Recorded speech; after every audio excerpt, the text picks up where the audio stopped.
Yazid sudah kembalikah konektivitasnya, Prof. Yazid?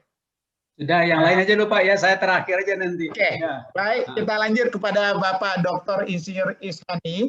Beliau ini luar biasa, lahir di Aceh, melalang buana di dunia dan di Indonesia, dan lulus S2 dan S3-nya di University Malaya, salah satu perguruan terbaik dunia, ya, lulus dari Unsiah. Dan kemudian beliau ini banyak sekali melakukan usaha, ya, di samping ketanggihannya sebagai ahli, tapi beliau juga entrepreneur dan punya beberapa perusahaan yang beliau kembangkan, dan sekarang banyak sekali menjadi konsultan atau penasihat di berbagai bidang. Dan yang menarik, beliau ini luar biasa produk-produknya, berkali-kali mendapatkan medali emas atau penghargaan emas lah, ya. Saya lihat ada kadang-kadang sampai 2-3 kategori dia dapatkan dalam satu pameran-pameran internasional, ya. Jadi untuk itu rasanya kita bersyukur sekali beliau anggota PMG, menjadi panutan dari para anggota kalau udah bicara teknologi. Kami persilakan pada Bapak Ishani. Dan tolong Bu Yuli nanti kalau PowerPoint-nya dah, ya. Silakan. Pak Ishani sudah bergabungkah? Karena beliau nih dari jalan berhubungan dengan kita.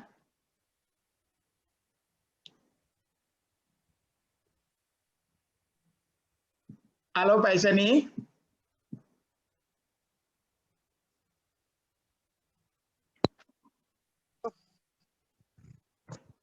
Dengar Pak ya suara saya? Ya, kedengaran Pak, jelas Pak. Silakan Pak. Bapak udah lihat juga ya PowerPoint-nya? Udah. Oke. Ya. Dengar Pak Ishani, dengar, silakan. Terima kasih Pak Prof sudah perkenalkan diri saya. Oke. Ya itu hanya sekedar sekelumit perjalanan hidup. Ya, seorang anak kampung ya Pak ya. Samalanga Pak ya, Samalanga Aceh Pak ya. Bukan Pak ya. Oke. Yang saya hormati kepada semua teman-teman, Pak Budi yang sudah begitu kerja keras ya, datang ke tempat saya, juga Pak Tampo, ya ini teman sahabat seprofesi saya, Insinyur Teknik Kimia. Ya, kita ketemunya di WEC BKKPI Teknik Kimia. Dan kawan-kawan yang lain, saya gembira pada hari ini saya bisa ketemu melalui online ini. Dan luar biasa tampilan pekerjaan yang sudah dilakukan bagi Indonesia, khususnya Sumatera Barat. Oke, saya hari ini mencoba ingin share tentang apa yang sudah kami lakukan, yaitu tentang bagaimana manajemen sampah zero waste untuk pemerintah daerah. Tapi di sini saya ingin memperkenalkan adalah bisnis circular ekonomi untuk nasional.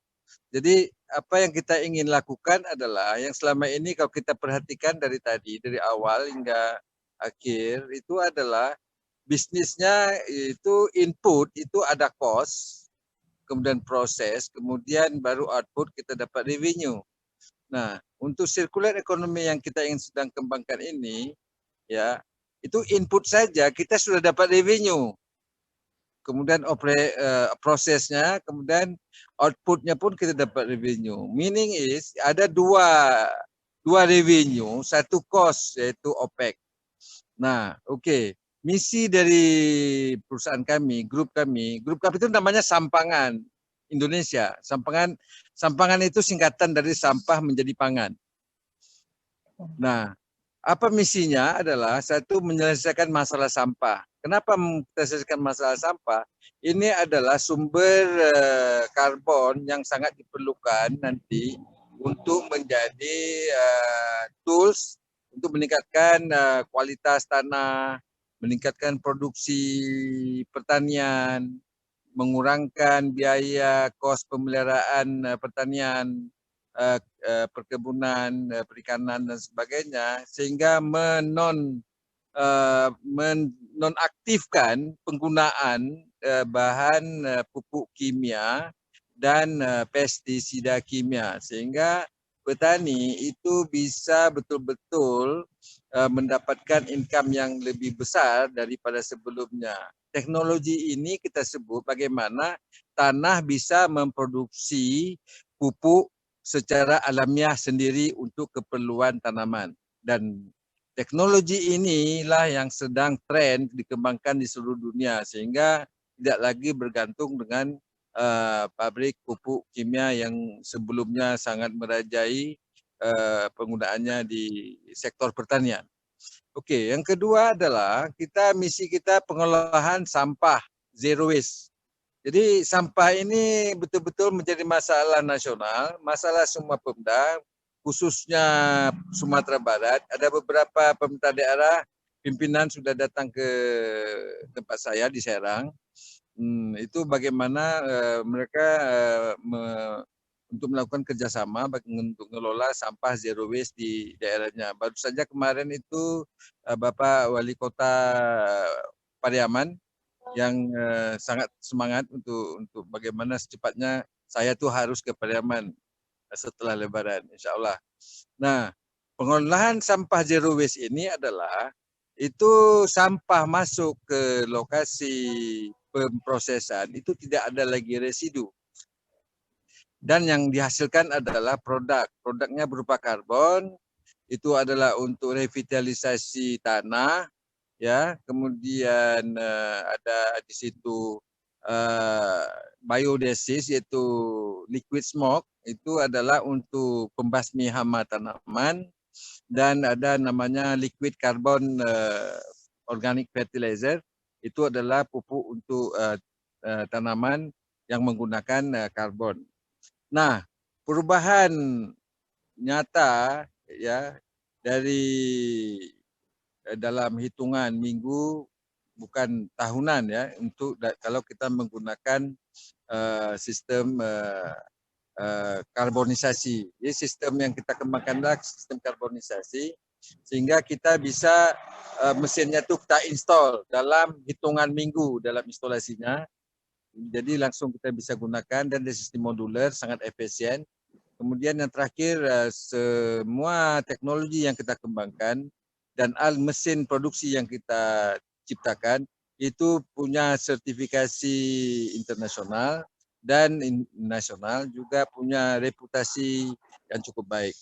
Nah, di samping itu, kita sertifikasi yang sudah kita peroleh untuk nasional adalah dari Kementerian Lingkungan Hidup, dari semua produk kita dites di pusat penelitian seperti kelapa sawit, Skovindo, dan Institut Teknologi Bogor.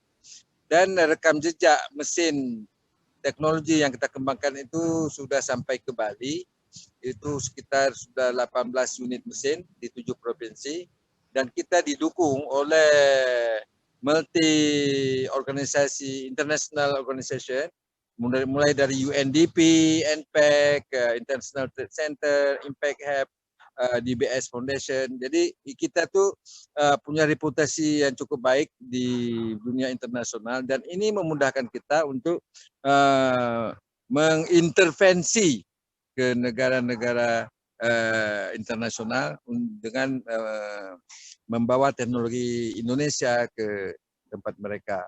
Nah, penghargaan internasional untuk perusahaan kami itu ada di Jenewa, di Ethiopia, Paris, Brazil, di Indonesia, di Manado, dan terakhir kita di Singapura. Alhamdulillah ini semua berkat leadership yang kami dorong hari ini adalah millennial leadership for the company. Jadi mereka sangat agresif dan sangat aktif, sehingga semua reputasi internasional ini kita bisa dapatkan. Next please. Seterusnya, bagaimana kita melakukan pekerjaan kita zero waste itu? Kita mulai dari pengangkutan sampah. Dari pengangkutan sampah, sebenarnya di masalah zero waste ini yang dihadapi Pemda, masalah sampah adalah pertama masalah bau, kedua masalah air lindi yang sangat mencemari permukaan air, yang ketiga adalah sampah. Dan ketiga masalah ini kita bisa selesaikan dengan teknologi karbonisasi. Jadi mulai dari pengangkutan kita hilangkan bau sampah sehingga truk sampah melewati kawasan-kawasan perumahan itu tidak berbau. Kemudian kita menghilangkan memproses sampah menjadi karbon dengan menggunakan mesin karbon yang seperti tergambar di bawah itu nomor 2. Kemudian di atas kita dengan menghilangkan eliminasi, menghilangkan bau sampah dengan teknologi bau sampah di TPS dan di TPA. Dan terakhir kita mengolah air lindi dalam 24 jam untuk menjadi produk. Yang selama ini air lindi itu tidak bisa diolah menjadi produk tetapi dinetralkan untuk dibuang ke aliran sungai atau lingkungan. Nah, dari keempat yang kita lakukan ini, alhamdulillah memberi impact besar kepada pembangunan Indonesia, ya. Seperti contohnya, dan pekerjaan itu sendiri pun kita bisa lihat itu kita bisa lakukan di kawasan perumahan, pasar tradisional, kemudian kita juga bisa membersihkan sungai dengan teknologi karbon, kemudian kawasan komersial, perkantoran, dan tempat pembuangan. Juga kita melakukan revitalisasi untuk sektor pertanian dengan menggunakan produk kami yang namanya karbon. Nah, persoalan pertanian ini, oke, ini contoh spek yang mesin kami, ya. Nanti saya akan ceritakan tentang teknologi pertanian untuk meningkatkan tanah di sana. Nah, di sini kita tengok mesinnya itu teknologi karbonisasi, dia berproses dengan radiasi panas. Ini bukan oksidasi seperti insinerator dan lainnya. Menggunakan radiasi panas, kemudian dia diinstal dengan cepat, sistemnya modular, itu satu unit ini bisa memproses 10 ton per hari sampah. Kemudian teknologi ramah lingkungan, kemudian ini 100% produk dalam negeri, hasil karya anak bangsa. Terus next. Nah, ini kalau kita tengok dia punya benchmark kita, itu kita semuanya benchmark waste type, itu kita bisa semuanya jenis sampah kita bisa proses. Kemudian volume scalability kita juga bisa melakukan dari volume rendah sampai volume 2000 ton per hari juga kita bisa lakukan. Kemudian efisiensinya kita paling tinggi karena menggunakan supply energi listrik yang sangat kecil. Per unit mesin itu memerlukan listrik hanya sekitar 1.500 watt saja. Kemudian environment itu free emisi, tidak ada polusi, kita bisa mengubah polusi air lindi itu menjadi produk sehingga memang teknologi sangat-sangat berguna untuk sampah. Nah, sebenarnya pengolahan sampah itu sendiri, sampah itu kan biomasa. Teknologi ini sebenarnya ingin memproduksi karbon sebanyak-banyaknya. Sedangkan sampah ini, dia persentase untuk menjadi karbon maksimum itu 5%. Yang paling bagus itulah sampah dari perkebunan, itu bisa menghasilkan sampai 20-30%. Terutama tadi dari sampahnya batok kelapa, itu 25% bisa menjadi karbon aktif, itu luar biasa. Kemudian asap cairnya itu sangat bagus untuk kualitas food grade dari sampahnya kelapa, itu harganya cukup mahal. Nah, dari sampah tadi yang tidak ada value, yang tadi bisnisnya to revenue cost, ya, dengan cost 1, itu menghasilkan produk, itu ini biodesinfektan, itu dari asap cair, proses dari proses teknologi, itu mempunyai nilai yang luar biasa. Di Tokopedia ini 14.500 per setengah liter.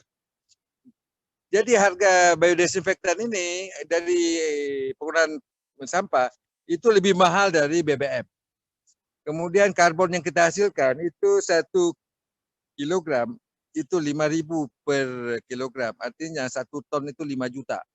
Dan kami lebih berorientasi kepada pasar lokal dan lebih kepada kerjasama dengan pihak pertanian, petani dan pihak petani tambak, petani perkebunan, Itu kita ingin kerjasama, dan karbon ini adalah sebagai sumber investasi kami untuk membangun sektor pertanian dengan petani-petani di Indonesia.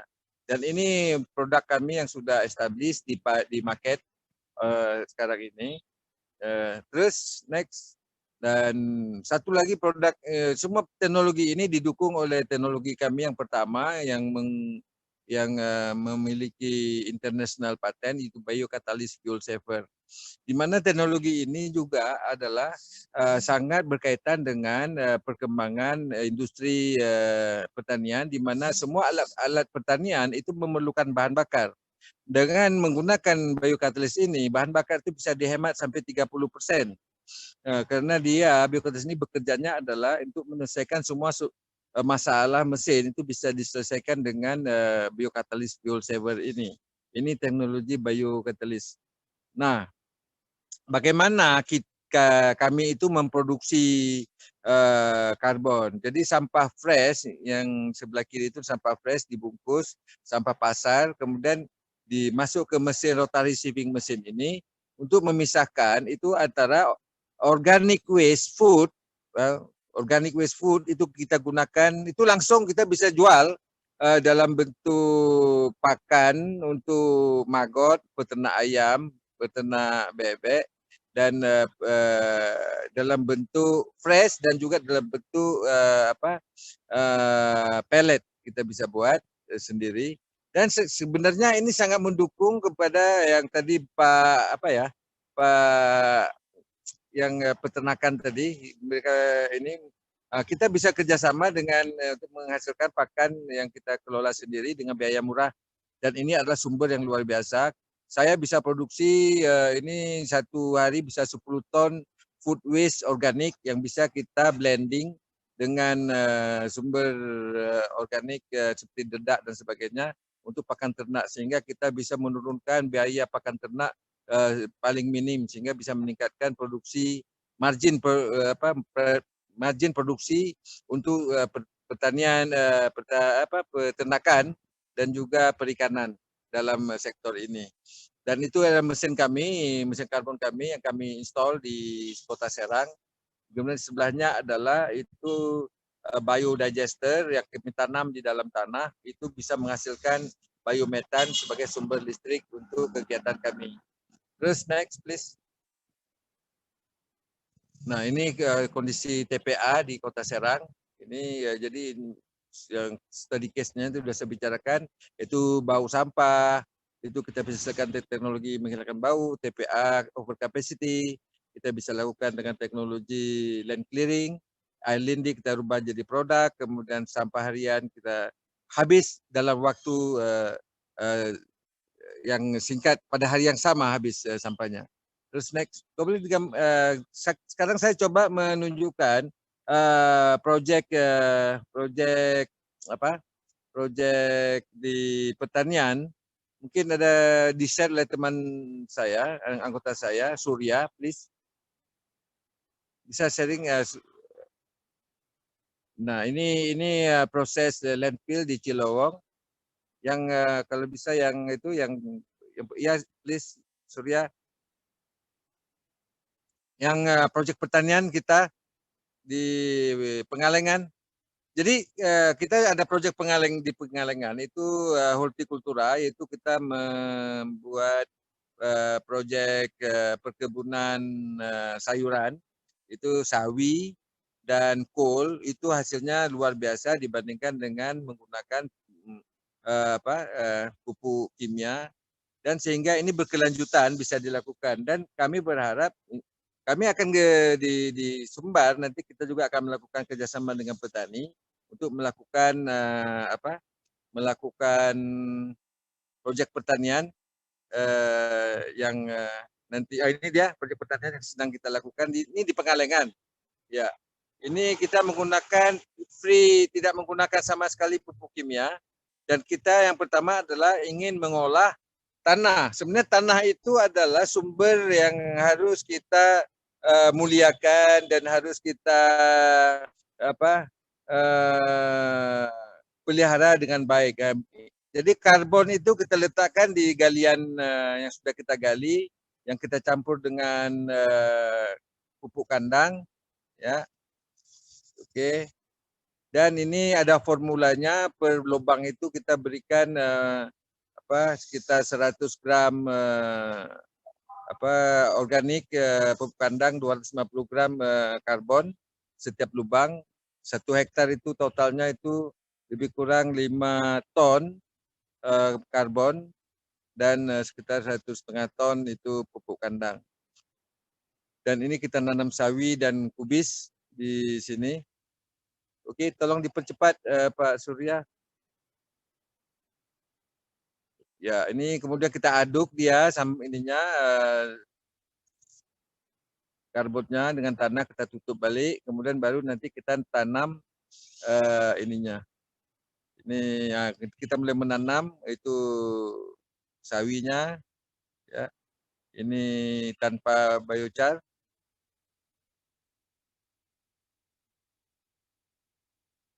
Itu kelihatannya sangat berbeda sekali. Ini setelah 12 hari hasilnya cukup signifikan. Nah, ini kita tengok yang pakai karbon itu rata tumbuhnya sama besarnya. Sedangkan yang ini kita lihat dekat 16 hari sudah sebesar ini, cool. Ya. Nah, ini yang tidak pakai biochar, ya, dia ada besar kecil, ya, tidak sama rata. Dan ini pakai biochar, kita tengok sama besarnya dan tumbuhnya sangat baik. Dan ini organik. Ini tim saya, ada Pak Fozal, ini adalah CEO kita. Dan ini proyek kita di Bali juga tampakkan. Nah, ini setelah 35 hari. Jadi penggunaan karbon di pertanian itu adalah sangat menjanjikan dan murah dalam pemeliharaan hasil pertanian. Produknya bisa meningkat 2-3 kali ganda dan kualitasnya adalah kualitas premium organik. Sehingga kita bisa melawan produk-produk yang dari luar negeri ataupun produk-produk yang sekarang ini lagi sudah established. Maka dengan penggunaan teknologi ini, saya kira di Sumbar adalah potensi yang sangat besar. Terutama saya kira di daerah Pariaman itu kan daerah yang bisa digalakkan, daerah Solok Selatan. Juga ini bisa dilakukan untuk kebun sawit. Kebun sawit kalau menggunakan teknologi karbon ini, itu tidak ada musim trek. Itu biasanya 20 ton per hektar per tahun. Itu bisa meningkat menjadi 35 sampai 40 ton per hektar per tahun produksi buahnya.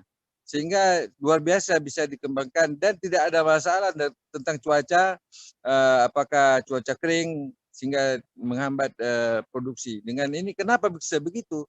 Karbon ini adalah sumber penyimpanan air di dalam tanah, dalam kapiler-kapiler nano size meternya. Jadi dia bisa bertahan lama dan tidak mudah menguap dan tidak mudah mengalir run off ke tempat lain.